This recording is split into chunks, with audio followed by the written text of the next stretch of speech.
Access granted.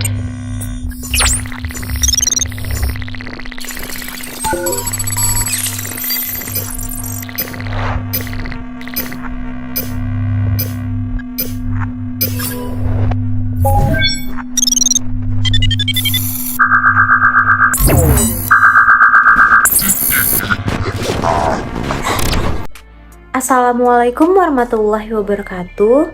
Halo teman-teman semua. Perkenalkan, nama saya Ruli Nur Septiana Embisa. Saya dari program studi Komunikasi Digital dan Media angkatan 59 Sekolah Vokasi IPB. Nah, di video kali ini saya akan menjelaskan atau memaparkan mengenai komunikasi dalam jaringan. Untuk mengetahui lebih lanjut, yuk teman-teman kita simak videonya. Nah, sebelum memasuki materi lebih lanjut, teman-teman semua udah pada tahu belum nih apa itu arti komunikasi? Yuk kita simak. Jadi, komunikasi dapat diartikan sebagai penyampaian atau penerimaan pesan antara satu pihak lain, baik secara individu maupun kelompok, agar pesan dapat diterima. Apabila pesan tidak dimengerti oleh penerima pesan, maka dapat dikatakan komunikasi itu belum terjadi. Nah, yang teman-teman harus ketahui, terdapat beberapa istilah penting dalam komunikasi yang harus kita pahami. Apa aja sih? Yang pertama itu ada komunikator. Komunikator adalah orang yang menyampaikan pesan. Yang kedua, ada komunikan. Komunikan adalah orang yang menerima pesan. Nah, selanjutnya, komunikasi juga memiliki fungsi atau manfaat yang harus teman-teman ketahui loh. Fungsi dari komunikasi itu ada 4. Nah, yang pertama adalah sebagai informasi. Jadi, komunikasi menyalurkan informasi yang diperlukan suatu individu atau kelompok sebagai salah satu pertimbangan dalam pengambilan keputusan dan memberikan penilaian. Yang kedua adalah sebagai kontrol, yang dimana komunikasi dapat digunakan sebagai kontrol atau mengendalikan perilaku seseorang. Nah, biasanya dilakukan oleh atasan suatu organisasi untuk mengendalikan bawahannya dengan peraturan organisasi yang ada. Yang ketiga adalah sebagai motivasi. Untuk meningkatkan motivasi, seseorang biasanya mengkomunikasikan yang harus dilakukan seseorang untuk mendapatkan sesuatu yang lebih baik. Misalnya, atasan yang ingin meningkatkan kinerja karyawan dilakukan dengan memotivasi bawahannya untuk bekerja lebih giat dengan pemberian reward atau hadiah tertentu. Yang keempat adalah sebagai sarana penyalur emosi, yang dimana komunikasi dapat dijadikan sarana untuk mengungkapkan emosi dari perasaan untuk memenuhi kebutuhan sosial.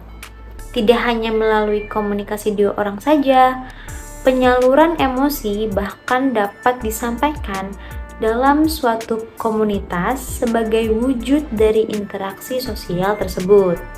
Nah, teman-teman udah pada tahu kan apa itu arti dari komunikasi dan fungsi dari komunikasi.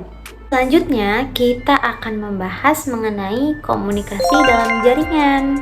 Untuk mengetahui apa itu komunikasi dalam jaringan, kita bahas lebih lanjut.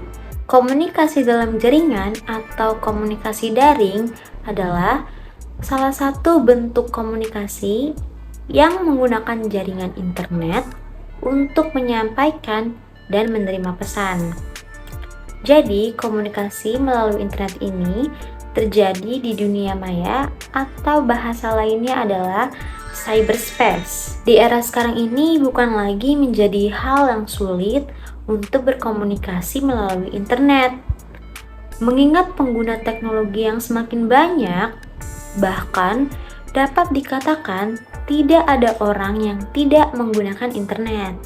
Salah satu menggunakan internet adalah karena kemudahan yang ditawarkan.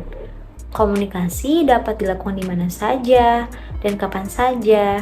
Di sini ada beberapa layanan komunikasi yang memanfaatkan internet, yaitu situs website, media sosial, dan lain sebagainya.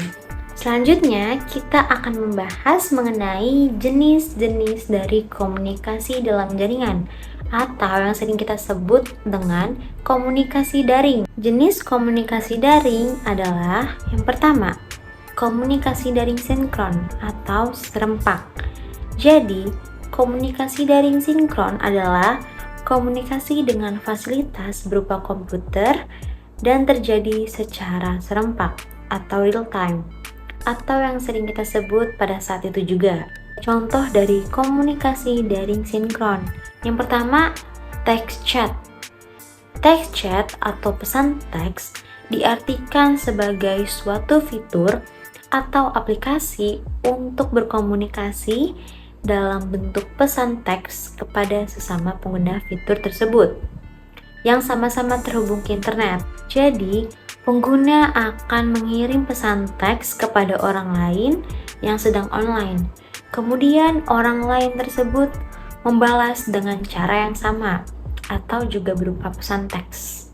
Selanjutnya ada video chat. Video chat adalah suatu fitur yang memungkinkan pengguna berinteraksi audio dan video secara real time. Video chat dapat dengan mudah digunakan dengan fasilitas komputer, tablet, dan smartphone.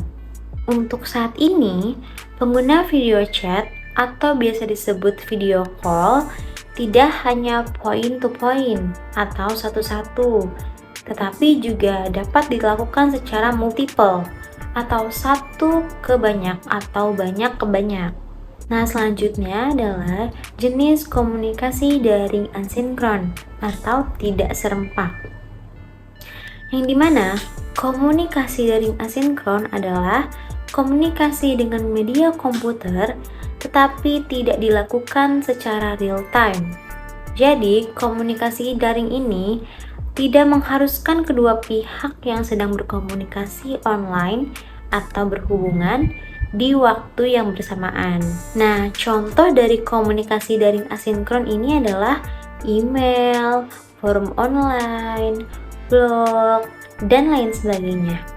Sebelum teman-teman melakukan komunikasi daring, teman-teman juga harus memiliki komponen penting yang diperlukan selama proses komunikasi daring. Nah, apa aja sih komponen-komponen dari komunikasi daring tersebut? Yang pertama ada perangkat keras atau hardware. Hardware adalah perangkat yang dapat dilihat dan diraba oleh manusia secara langsung. Nah, contohnya perangkat keras yang digunakan untuk komunikasi daring antara lain komputer, headset, speaker, mikrofon, dan lain sebagainya. Yang kedua ada perangkat lunak atau software. Software adalah perangkat yang dapat dilihat tetapi tidak dapat diraba secara langsung.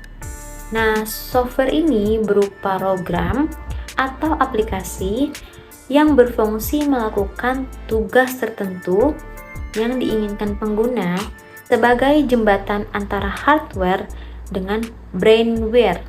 Beberapa software yang umumnya digunakan yaitu ada Skype, WhatsApp, Yahoo, web conference, dan lain sebagainya. Sebelumnya kita udah notice tentang brainware. Nah, apa sih brainware itu?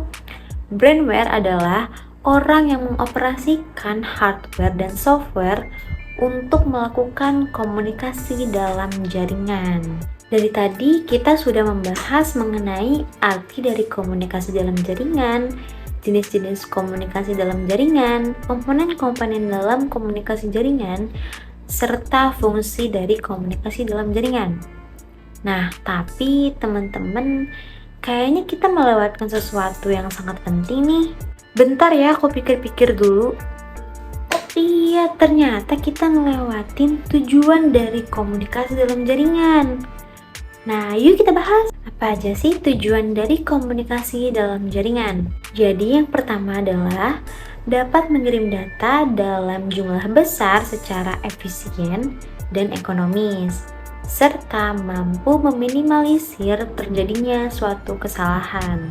Yang kedua adalah memungkinkan adanya pengelolaan yang lebih mudah, yaitu pengaturan data antara dua perangkat atau lebih. Tujuan ketiga dari komunikasi dalam jaringan adalah penggunaan komputer secara terpusat atau tersebar memungkinkan kontrol manajemen secara desentralisasi maupun sentralisasi. Selanjutnya adalah dukungan pengendalian jarak jauh, sehingga pengguna dapat mengendalikan perangkat dari jarak yang jauh. Mungkin itu saja yang dapat saya bahas untuk video kali ini. Kurang lebihnya mohon maaf. Wassalamualaikum warahmatullahi wabarakatuh.